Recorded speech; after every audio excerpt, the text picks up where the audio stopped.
Welcome to Introverts Own Your Voice. I'm Tom Marcoux. And I'm Johanna McLeod. This episode is Success Secret.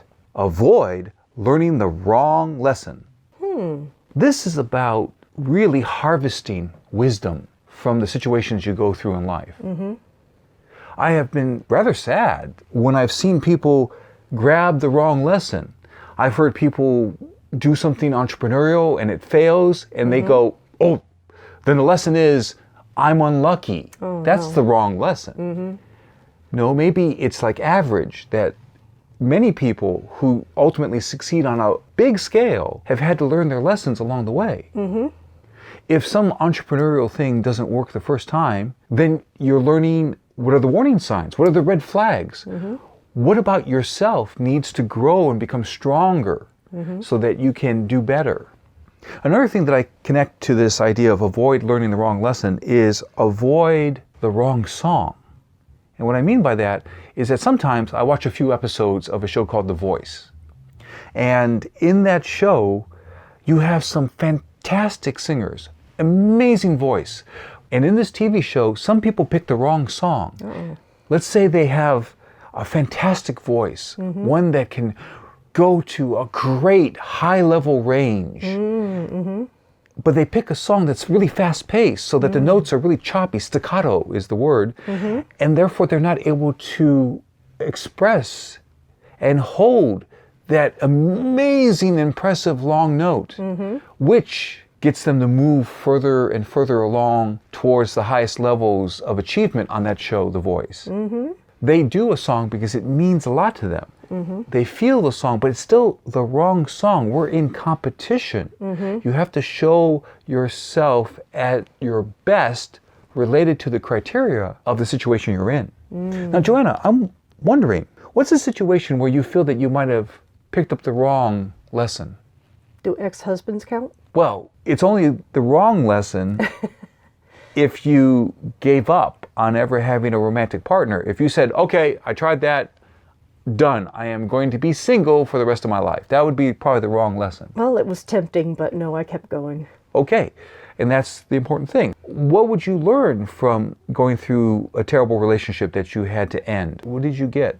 I learned a lot of things that I might have thought to do differently on my part. It wasn't just the other person, so... Anything in particular? Putting up with a situation too long. That's powerful.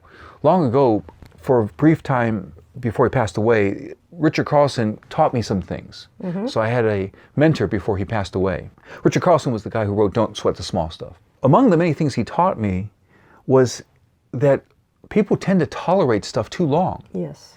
Tolerating is bad because it takes away your great energy from something that would be better for your life.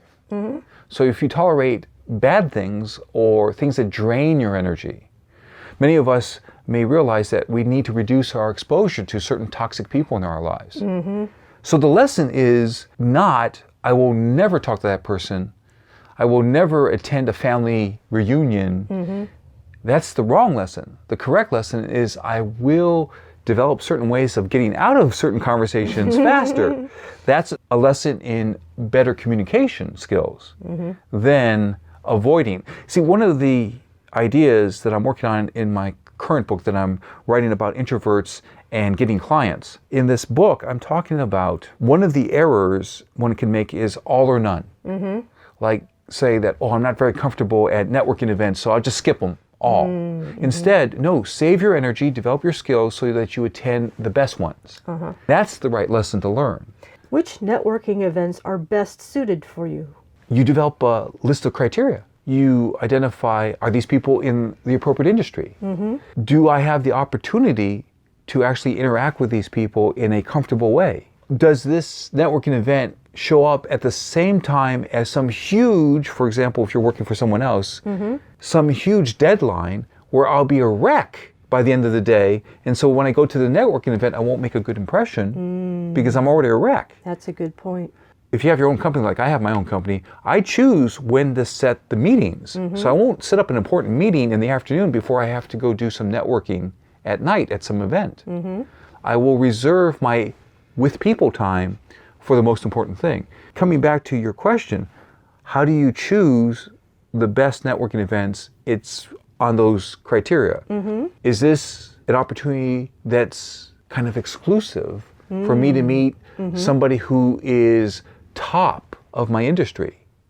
Is this a situation where I know that my potential clients are here? Here's an old idea. There used to be some people who would complain to me. These were coaches. They would say that, oh, I stopped going to these coaches get-togethers because we should be where the clients are. If you're an introvert, you have a limited amount of energy. Yes. Are you going to use up your energy at a networking event where just coaches are talking to each other? Or are you going to reserve your energy for a networking event where potential clients are? I would go with the clients. Exactly. So that's the right lesson. The wrong lesson is to say, these things always drain me, I'll skip them all. Now I have a couple quick ideas. I use the word aim. First part of aim, assess. If you're looking at, is this the right lesson or the wrong lesson, you assess it. What could I learn from this situation? What would be valuable to help me be stronger? Am I falling into a tendency to try to protect myself, but that's just out of fear or exhaustion? That's the wrong lesson. So you assess. The next thing is I of aim, and that's increased feedback. You really need to get feedback in order to get stronger, be more adept, perform at your best in important situations, whether it's giving a speech to a group of people. So you need to increase feedback. And then finally, M is measure what is most important. Very specifically, if you were giving a speech to potential clients and there were 100 people in the room and 99 people came back with feedback on your forms saying, terrific, great, valuable. And one person said, worst thing I've ever seen.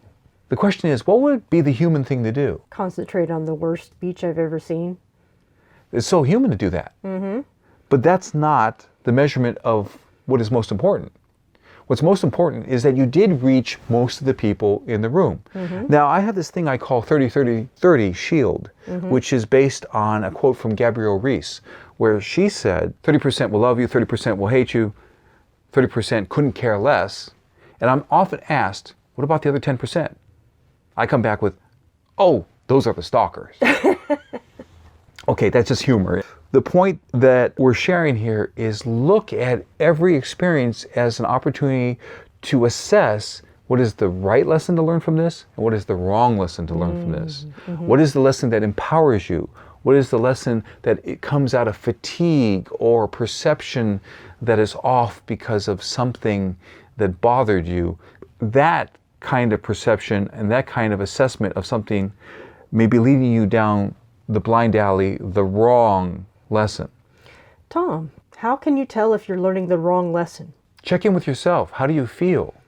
The right lesson will make you feel hopeful. And I'm talking about an empowering type of hope, not a wish kind of hope, but a hope that with effective action and with courage, I can do better.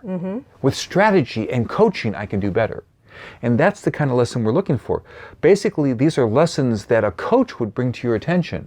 These are lessons that would say, hey, that didn't work for you. We see, there's evidence that that didn't work for you.